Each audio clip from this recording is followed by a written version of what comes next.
नमस्कार मित्रांनो, तुमच्या सगळ्यांचे माझ्या यूट्यूब चॅनलवरती स्वागत आहे. मी कुकिंगचे व्हिडिओ बनवते आणि आज मी खीरपुरीची रेसिपी बनवणार आहे. सो चला तर मग बनवूया खीरपुरी. रात्रभर साबुदाणा भिजत घालायचा आणि तुम्ही तुमच्या अंदाजानुसार तुम्हाला जेवढी खीर करायची आहे त्यानुसार साबुदाणा भिजू घालायचा आहे. जास्त साबुदाणा लागत नाही. आपण खीर बनवायला स्टार्ट करूया. मी कढईमध्ये तेल तापत टाकले आणि त्याच्यामध्ये मी ड्रायफ्रूट कट करून घेतले होते ते टाकले. आता हे जे ड्रायफ्रूट मी टाकले त्याला आपल्याला जास्त लालसर नाही होऊ द्यायचे. थोडेसे रोस्ट झाले का तेलामध्ये, नॉर्मल त्याला हलका गुलाबी कलर आला की लगेच काढून घ्यायचे. जास्त वेळ फ्राय नाही करायचे म्हणजे ते जळून जातील. मग आता मी तेलामधून ड्रायफ्रुट्स काढून घेतले. आता याच तेलामध्ये मी साबुदाणा ॲड केलाय.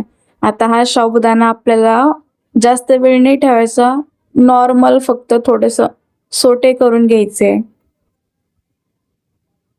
तेलामध्ये थोडा वेळ परतून घ्यायचे फक्त आणि त्यानंतर लगेच त्याच्यामध्ये दूध ॲड करायचे.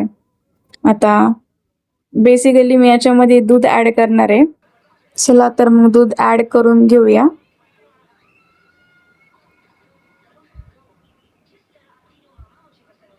आता दूध ॲड केल्याच्या नंतर याला व्यवस्थित हलवून घ्यायचं आणि थोडा म्हणजे उकळी येऊ द्यायची आहे. आणि मी कढईमध्ये केलं होतं, लोखंडाच्या कढईमध्ये बनवत होते मी खीर, पण मला असं वाटलं लोखंडाच्या कढईमध्ये शिजवण्यापेक्षा मी स्टीलच्या पातेल्यामध्ये शिजून घेते. मी फक्त फोडणी दिली होती लोखंडाच्या कढईमध्ये. नंतर ज्या पातेल्यामध्ये दूध होतं का त्याच पातेल्यामध्ये मी खीर ट्रान्सफर केली होती. आणि आता याला छानशी उकळी आली आहे. आता याला उकळी आल्याच्या नंतर याच्यामध्ये आपल्याला ना जे ड्रायफ्रूट आपण साईडला ठेवले ते फ्राय करून ते ॲड करायचे. आणि ड्रायफ्रूट ॲड केल्याच्या नंतर आपल्याला साखर ॲड करायची. तुम्हाला जेवढं गोड हवं आहे त्यानुसार तुम्ही ॲड करा साखर. मी जास्त गोड खात नाही म्हणून मी कमीच ॲड केली आहे. आणि आता याला हलवून घ्यायचं मस्तपैकी आणि एक उकळी आली का गॅस बंद करायचा आहे. आता ऑलमोस्ट खीर जी आहे ती प्रॉपर रेडी झालेली आहे. आता जो आपली खीर मस्तपैकी रेडी झाली आहे, आपण तोपर्यंत काय करू, गरमागरम पुऱ्या बनवूया. आता पुऱ्या बनवण्यासाठी मी गव्हाचं पीठ घेतले, त्यामध्ये मी मीठ ॲड केलंय थोडंसं.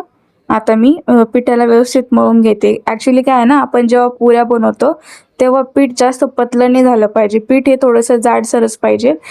पीठ जर पतलं झालं ना त्या पुऱ्या पण व्यवस्थित येत नाही आणि जास्त पतल्या पण पुऱ्या झाल्या ना त्या खायला चांगल्या लागत नाही. म्हणजे आपण कडक बनवायच्या असल्या तर करू शकताय पतल्या पिठाच्या, पण बेसिकली जाडच थोड्याशा नॉर्मल जेव्हा आपण घरी खातो तेव्हा थोड्या नॉर्मल ना जाडसरच पुऱ्या करा, त्या छान लागतं.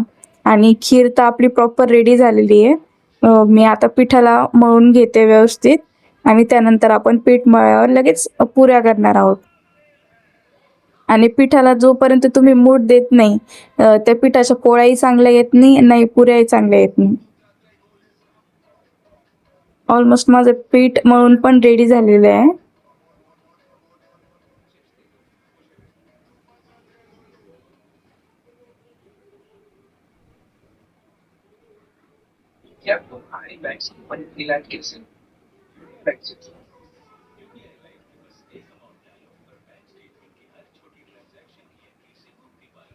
आता पीठ मळून झालेलं आहे.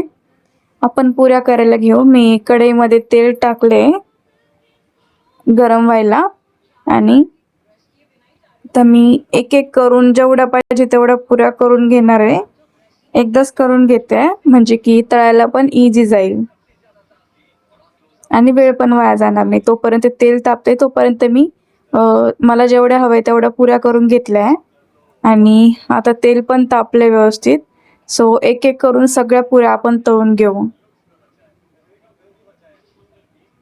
वाव, तुम्ही बघू शकताय म्हणजे पुरी अजून रेडी पण नाही झाली, फुगायला सुरुवात झालेली आहे. पुऱ्या मस्तपैकी होत आहे. आता असंच करून सगळ्या पुऱ्या आपल्याला तळून घ्यायच्या आहे. एक एक करून सगळ्या पुऱ्या मी तळून घेते आणि पुऱ्या झाल्याच्या नंतर लगेच आपण प्लेटिंग करूया. सो पुऱ्या रेडी झालेल्या आहे. तुम्ही बघू शकता किती छान पुऱ्या झालेल्या एकदम गोल गोल आणि फुगल्या पण छान आहे. आणि आपली खीर पण खूप मस्त झालेली आहे. तुम्ही बघू शकताय किती छान दिसते प्लेटिंग केल्यावर.